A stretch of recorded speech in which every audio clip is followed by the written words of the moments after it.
Hello my dear students, ಈ ವಿಡಿಯೋದಲ್ಲಿ ನಾವು to his coy mistress poem by Andrew Marvell ಈ ಒಂದು ಪೊಯಮ್ನ summary, line by line explanation ಹಾಗೆ ಥೀಮ್ಸನ್ನು ಡಿಸ್ಕಸ್ ಮಾಡೋಣ. ಟು ಹಿಸ್ ಕಾಯ್ ಮಿಸ್ಟ್ರೆಸ್ ಇದು 17ನೇ ಒಂದು ಶತಮಾನದಲ್ಲಿ ಬರೆದಿರ್ತಕ್ಕಂಥ ಒಂದು ಮೆಟಾಫಿಸಿಕಲ್ ಪೊಯಮ್ ಆಗಿರುತ್ತೆ. ಈ ಒಂದು ಪೊಯಮ್ ಒಬ್ಬ ಪ್ರೇಮಿಯು ತನ್ನ ಒಂದು ಕಾಯ್ ಮಿಸ್ಟ್ರೆಸ್, ನಾಚಿಕೆ ಸ್ವಭಾವದ ಪ್ರೇಯಸಿಯನ್ನು ಓಲೈಸಿಕೊಳ್ಳಲು ಮಾಡುವಂತಹ ಒಂದು ಡ್ರಾಮೆಟಿಕ್ ಮೊನೋಲಾಗ್, ಅಂದರೆ ಒಂದು ಏಕಪಾತ್ರಾಭಿನಯದ ಒಂದು ಪೊಯಮ್ ಆಗಿರುತ್ತೆ. ಕವಿ ಆಂಡ್ರ್ಯೂ ಮಾರ್ವೆಲ್ ರವರು ಈ ಕವಿತೆಯನ್ನು 3 ಭಾಗಗಳಲ್ಲಿ ತಿಳಿಸ್ತಾ ಹೋಗ್ತಾ ಇದ್ದಾರೆ. ಮೊದಲನೆಯದು, ಸಮಯ ಸಾಕಷ್ಟಿದ್ರೂ ನಾವು ಏನು ಮಾಡ್ತಾ ಇದ್ದೀವಿ. ಎರಡನೇದಾಗಿ, ಸಮಯದ ಒಂದು ಕೊರತೆಯಾದಾಗ ಒಂದು ಸಾವಿನ ಅನಿವಾರ್ಯತೆಯ ಬಗ್ಗೆ, ಮತ್ತು ಮೂರನೇದಾಗಿ, ಈಗಲೇ ನಮ್ಮ ಜೀವನವನ್ನು ಅನುಭವಿಸೋಣ ಅಂತಕ್ಕಂತಹ 3 ಪಾಠಗಳಲ್ಲಿ ಈ ಒಂದು ಪೊಯಮ್ ಟು ಹಿಸ್ ಕಾಯ್ ಮಿಸ್ಟ್ರೆಸ್ಸನ್ನು ತಿಳಿಸಿರ್ತಾರೆ.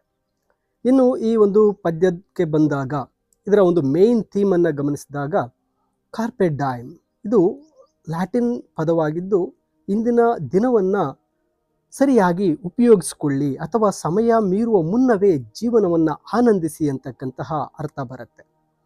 ಈ ಪದ್ಯದಲ್ಲಿ ಟೈಮ್ ಆ್ಯಂಡ್ ಡೆತ್, ಸಮಯ ಮತ್ತು ಸಾವು, ಸಮಯವು ರೆಕ್ಕೆಗಳಿರುವ ರಥದಂತೆ ವೇಗವಾಗಿ ಓಡ್ತಾ ಇದೆ, ಸಾವಿನ ನಂತರ ಶರೀರವು ಮಣ್ಣಾಗಿ ಹೋಗುತ್ತೆ ಎಂಬ ಕಟು ಸತ್ಯವನ್ನು ಕವಿಯವರು ಇಲ್ಲಿ ಹೇಳ್ತಾರೆ. ನಂತರ ಟ್ರಾನ್ಸೆನ್ಸ್ ಆಫ್ ಬ್ಯೂಟಿ, ಯೌವನ ಮತ್ತು ಸೌಂದರ್ಯವು ಬೆಳಗಿನ ಮಂಜಿನಂತೆ ತಾತ್ಕಾಲಿಕ, ಕಾಲವು ಈ ಸೌಂದರ್ಯವನ್ನು ಕಬಳಿಸುವ ಮೊದಲೇ ಪ್ರೀತಿಯನ್ನು ಹಂಚಿಕೊಳ್ಬೇಕು ಅನ್ನೋದನ್ನ ಕವಿ ಹೇಳ್ತಾರೆ. ಮತ್ತು ಸೆಕ್ಸುಯಾಲಿಟಿ ಆ್ಯಂಡ್ ಲವ್, ಕೇವಲ ಭಾವನಾತ್ಮಕ ಪ್ರೇಮವಲ್ಲದ ದೈಹಿಕ ಪ್ರೇಮದ ಒಂದು ಆಸೆ ಈ ಒಂದು ಪದ್ಯದ ಪ್ರಮುಖ ಭಾಗ. ಮತ್ತು ನಾವು ಸೂರ್ಯನನ್ನು ಅಥವಾ ಸಮಯವನ್ನು ನಿಲ್ಲಿಸಲು ಸಾಧ್ಯವಿಲ್ಲದೆ ಇದ್ದರೂ ಜೀವನವನ್ನು ಅತೀವವಾಗಿ ಪ್ರೀತಿಸುವ ಮೂಲಕ ಸಮಯವನ್ನೇ ನಮ್ಮ ಹಿಂದೆ ಓಡುವಂತೆ ಮಾಡಬಹುದು ಅಂತಕ್ಕಂತಹ ಒಂದು ಥೀಮ್ಗಳಲ್ಲಿ ಈ ಒಂದು ಪದ್ಯವನ್ನು ಬರೆದಿರ್ತಾರೆ. ಈಗ ಈ ಪದ್ಯದ ಲೈನ್ ಬೈ ಲೈನ್ ಎಕ್ಸ್ಪ್ಲನೇಷನನ್ನು ನೋಡ್ತಾ ಸಾಗೋಣ. ಮೊದಲ ಸಾಲುಗಳಲ್ಲಿ ಆಂಡ್ರ್ಯೂ ಮಾರ್ವೆಲ್ ರವರು ಹೇಳ್ತಾರೆ, had we but world enough and time, this coyness lady were no crime. ಅಂದರೆ had we world enough and time ಅಂದರೆ ನಮಗೆ ಬಹಳಷ್ಟು ಜಾಗವಿದೆ. ವರ್ಲ್ಡ್ ಅಂದರೆ ನಮಗೆ ಪ್ರಪಂಚ ಜಾಗ ಜಾಸ್ತಿ ಇದೆ, ಅದರ ಜೊತೆಗೆ ಸಮಯ ಟೈಮ್ ಕೂಡ ನಮಗೆ ಅನಂತವಾಗಿ ಸಿಕ್ಕಿದೆ. ಓ ನನ್ನ ಪ್ರಿಯತಮೆ, ನಿನ್ನ ನಾಚಿಕೆ ಅಥವಾ ನೀನು ಮೀನಮೇಷ ಎಣಿಸ್ತಾ ಇರ್ತಕ್ಕಂತಹ ನಿನ್ನ ಗುಣ ಅದೊಂದು ಇನ್ನೋ ಕ್ರೈಮ್, ಅದು ಅಪರಾಧವಲ್ಲ ಅಂತ. ಅಂದರೆ ಪ್ರೇಮಿ ತನ್ನ ಪ್ರೇಯಸಿಗೆ ಹೇಳ್ತಾ ಇದ್ದಾನೆ, ನಮಗೆ ನಮಗೆ ಸಾಯುವ ಭಯವಿಲ್ಲದೆ ಇದ್ದರೆ ನೀನು ನನ್ನನ್ನು ದೂರ ತಳ್ಳಿದ್ರೂ ಪರವಾಗಿಲ್ಲ ಅಂತಕ್ಕಂಥದ್ದು ಇದರ ಒಳ ಅರ್ಥ ಬರುತ್ತೆ. ಇನ್ನು we would sit down and think which way to talk and pass our long love's day. ನಾವು ಆರಾಮಾಗಿ ಕುಳಿತುಕೊಂಡು ನಾವು ಹೇಗೆ ನಮ್ಮ ಟೈಮನ್ನು, ನಮ್ಮ ಪ್ರೇಮದ ದಿನಗಳನ್ನು ಕಳೆಯಬೇಕು ಅಂತ ಯೋಚಿಸಬಹುದಿತ್ತು ಅಂತ ಹೇಳ್ತಾರೆ. ಜೀವನವು ಅಂದರೆ ನಮ್ಮ ಒಂದು ಜೀವನ ತುಂಬ ಚಿಕ್ಕದಾಗಿದೆ, ಹಾಗಾಗಿ ಅತಿಯಾಗಿ ಯೋಚಿಸಿ ಸಮಯವನ್ನು ವ್ಯರ್ಥ ಮಾಡೋದು ಬೇಡ, ನಮ್ಮ ಪ್ರೇಮದ ದಿನಗಳನ್ನು ಕಳೆಯೋಣ ಅಂತ ಕವಿ ಹೇಳ್ತಾರೆ. Though by the Indian Ganges side shouldst rubies find, I by the tide of Humber would complain.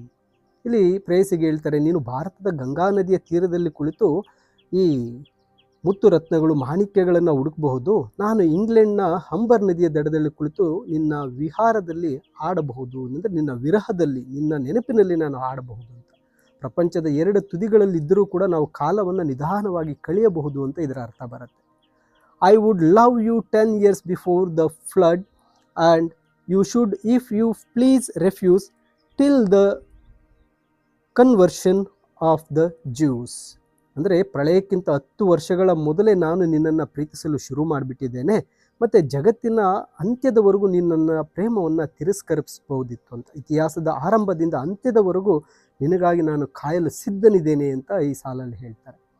My vegetable love should grow vaster than empires and more slow. ನನ್ನ ಪ್ರೀತಿಯ ಗಿಡದಂತೆ ನಿಧಾನವಾಗಿ ಬೆಳೆಯುತ್ತಾ ಸಾಮ್ರಾಜ್ಯಗಳಿಗಿಂತ ದೊಡ್ಡದಾಗಿ ವಿಸ್ತರಿಸ್ತಾ ಇದೆ ನನ್ನ ಪ್ರೀತಿ ಅಂತ. ಪ್ರೀತಿ ಬೆಳೆಯಲು ಸಾವಿರಾರು ವರ್ಷಗಳ ಸಮಯ ಬೇಕೆಂದು ಇಲ್ಲಿ ಕವಿ ಒಂದು ರೀತಿ ಹಾಸ್ಯಮಯವಾಗಿ ಹೇಳ್ತಾರೆ. An 100 years should go to price thine eyes and on thy forehead gaze 200 to adore each breast, but 30,000 to the rest. ನಿನ್ನ ಕಣ್ಣುಗಳನ್ನು ಹೊಗಳಲು ನನಗೆ 100 ವರ್ಷಗಳು ಬೇಕು. ಹಾಗೆ ನಿನ್ನ ಬ್ರೆಸ್ಟ್ ಮೀನ್ಸ್ ನಿನ್ನ ಒಂದು ಬ್ರೆಸ್ಟನ್ನು ಆರಾಧಿಸಲು ತಲಾ 200 ವರ್ಷಗಳು ಬೇಕು. ಮತ್ತು ದೇಹದ ಉಳಿದ ಭಾಗಗಳನ್ನು ಹೊಗಳಲು, ನಿನ್ನನ್ನು ಪ್ರೈಸ್ ಮಾಡಲು, ಇಂಪ್ರೆಸ್ ಮಾಡಲು ನನಗೆ 30,000 ವರ್ಷಗಳು ಬೇಕು ಅಂತ ಹೇಳ್ತಾ ಇದ್ದಾರೆ. ಅಂದರೆ ನಿನ್ನ ಸೌಂದರ್ಯವನ್ನು ವರ್ಣಿಸಲು ನನಗೆ ಯುಗಗಳೇ ಬೇಕು ಅಂತ ಕವಿ ತನ್ನ ಪ್ರೇಯಸಿಗೆ ಹೇಳ್ತಾರೆ. An age at least to every part, and the last age should show your heart. For lady, you deserve this state, nor would I love at lower rate. ನೋಡಿ, ಇಲ್ಲಿ ಹೇಳೋದು, ನಿನ್ನ ಪ್ರೀತಿ ಅಂಗಕ್ಕೂ ಒಂದು ಯುಗವನ್ನು ನೀಡಿ ಕೊನೆಯಲ್ಲಿ ನಿನ್ನ ಹೃದಯವನ್ನು ತಲುಪ್ತಾ ಇದ್ದೆ. ನೀನು ಅಂತಹ ಒಂದು ಗೌರವಕ್ಕೆ ನೀನು ಅರ್ಹಳು. ನೀನು ಅಷ್ಟು ಸುಂದರವಾಗಿದೆಯಾ, ಪ್ರತಿಯೊಂದು ಅಂಗಕ್ಕೂ ನಾನು ನಿನ್ನನ್ನು ಹೊಗಳಿ ಕೊನೆಗೆ ನಾನು ನಿನ್ನ ಒಂದು ಹೃದಯಕ್ಕೆ ಬಂದು ಸೇರ್ತೇನೆ ಅಂತಕ್ಕಂಥದ್ದನ್ನು ಇಲ್ಲಿ ಹೇಳ್ತಾರೆ. ನಂತರದ ಸಾಲುಗಳಲ್ಲಿ, but at my back I always hear time's winged chariot hurrying near. ಆದರೆ ನನ್ನ ಬೆನ್ನ ಹಿಂದೆ ಸಮಯದ ರೆಕ್ಕೆಗಳಿರೋ ರಥ ವೇಗವಾಗಿ ನುಗ್ಗಿ ಬರ್ತಾ ಇರೋದು ನನಗೆ ಕೇಳಿಸ್ತಾ ಇದೆ. ಅದು ತುಂಬ ವೇಗವಾಗಿ ಬರ್ತಾ ಇದೆ, ಅದನ್ನು ನನಗೆ ಕೇಳಿಸ್ತಾ ಇದೆ ಅಂತ. ಅಂದರೆ ಇದರ ಅರ್ಥ ಸಾವು ಬಹಳ ಹತ್ತಿರದಲ್ಲಿದೆ, ಮತ್ತು ಈ ಸಮಯ ಯಾರಿಗೂ ಕಾಯಲ್ಲ, ಈ ಸಮಯ ಅನ್ನೋದು ಯಾರಿಗೂ ಸಹ ಕಾಯಲ್ಲ, ಅದು ಹೋಗ್ತಾ ಇರುತ್ತೆ ಅಂತ ಹೇಳಿ ಕವಿ ಹೇಳ್ತಾರೆ.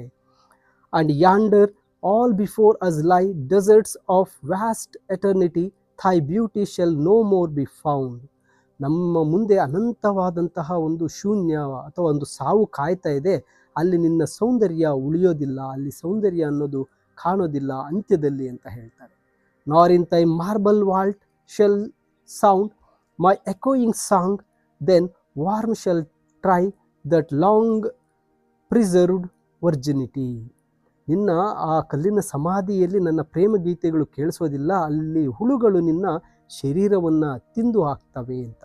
ಸತ್ಯ ಮೇಲೆ ಯಾರಿಗೂ ಸಿಗೋದಿಲ್ಲ, ಅಲ್ಲಿ ಕೇವಲ ಒಂದು ವಿನಾಶ, ನಾಶವಾಗುತ್ತೆ, ಎಲ್ಲವೂ ಸಹ ನಾಶವಾಗಿ ಹೋಗುತ್ತೆ ಅಂತ ಕವಿ ಹೇಳ್ತಾರೆ.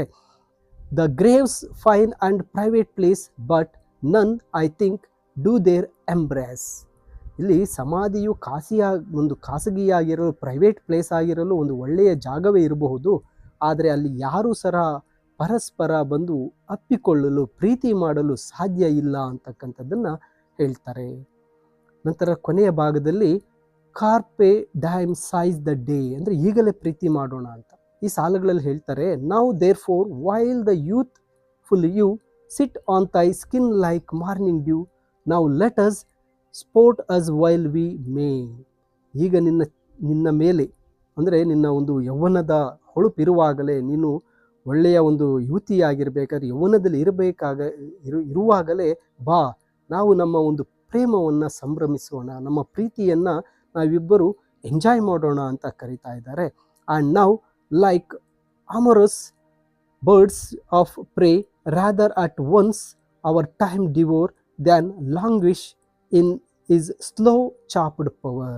ನೋಡಿ, ಇಲ್ಲಿ ಹೇಳ್ತಾ ಇದ್ದಾರೆ, ಬೇಟೆಗಾರ ಹಕ್ಕಿಗಳಂತೆ ನಾವು ಸಮಯವನ್ನು ಒಂದು ಯೂಸ್ ಮಾಡ್ಕೊಳ್ಳೋಣ. ಬೇಟೆಗಾರ ಹಕ್ಕಿಗಳನ್ನು ಹೇಗೆ ಹಿಡಿತಾನೋ ಹಾಗೆ ನಾವು ನಮ್ಮ ಸಮಯವನ್ನು ಹಿಡಿದು ನಾವು ಅದನ್ನು ಪಡೆಯೋಣ. ಕಾಲವು ನಮ್ಮನ್ನು ತಿನ್ನುವ ಮೊದಲೇ ನಾವು ಜೀವನವನ್ನು ಸವಿಯೋಣ ಅಂತ. ಇಲ್ಲಿ ಸಮಯ ಕಳೆದು ಹೋಗುವ ಮುನ್ನವೇ ನಮ್ಮ ಪ್ರೀತಿಯನ್ನು, ನಮ್ಮ ಈ ಒಂದು ಲೈಫನ್ನು ನಾವಿಬ್ಬರು ಸವಿಯೋಣ ಅಂತ ಹೇಳ್ತಾರೆ. Let us roll all our strength and all our sweetness up into one ball through the iron gates of life. ನಮ್ಮ ಎಲ್ಲ ಶಕ್ತಿ, ನಮ್ಮ ಎಲ್ಲ ಯೌವನ, ನಮ್ಮ ಎಲ್ಲ ಒಂದು ಮಾಧುರ್ಯವನ್ನು ಒಂದು ಚೆಂಡಿನಂತೆ ಒಗ್ಗೂಡಿಸಿ ಜೀವನದ ಈ ಒಂದು ಕಠಿಣವಾದ ಹಾದಿಗಳಲ್ಲಿ, ನೋಡಿ ಅಲ್ಲಿ ಹೇಳ್ತಾ ಇದ್ದಾರೆ, ದ ಐರನ್ ಗೇಟ್ಸ್ ಅಂದರೆ ಈ ಕಬ್ಬಿಣದ ಗೇಟುಗಳಂದರೆ ಇಲ್ಲಿ ಆ ಕಠಿಣವಾದಂಥ ಹಾದಿಗಳಲ್ಲಿ ನಾವಿಬ್ಬರು ಮುನ್ನುಗ್ಗಿ ಹೋಗೋಣ ಅಂತ ಹೇಳ್ತಾರೆ. ಕೊನೆಯದಾಗಿ ಹೇಳ್ತಾರೆ, thus though we cannot make our sun stand still, yet we will make him run. ಈ ರೀತಿಯಾಗಿ ನಾವು ಸೂರ್ಯನನ್ನು, ಅಂದರೆ ಆ ಸಮಯವನ್ನು ನಿಲ್ಲಿಸಲು ಸಾಧ್ಯವಾಗದೇ ಇದ್ದರೂ ಅವನು ನಮಗೆ ತಕ್ಕಂತೆ ಓಡುವಂತೆ ಮಾಡೋಣ, ಅಂದರೆ ಆ ಸಮಯವನ್ನು ನಾವು ಬಳಸ್ಕೊಳ್ಳೋಣ ಅಂತ.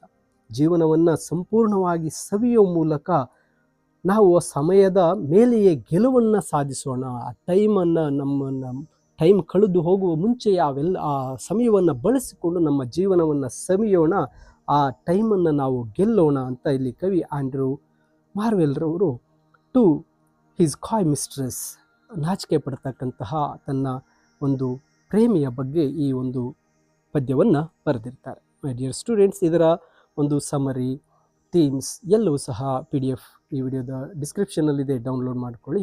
ಮತ್ತು ಹೆಚ್ಚಿನ ವಿಡಿಯೋಗಳಿಗೆ ತಪ್ಪದೆ ಲರ್ನ್ ಈಸಿಲಿ ಚಾನಲ್ ನೋಡಿ, ನಿಮ್ಮ ಸ್ನೇಹಿತರು ಸಹ ಲರ್ನ್ ಈಸಿಲಿ ಚಾನಲನ್ನು ಶೇರ್ ಮಾಡಿ ಅಂತ ಹೇಳ್ತಾ, thank you for watching this video.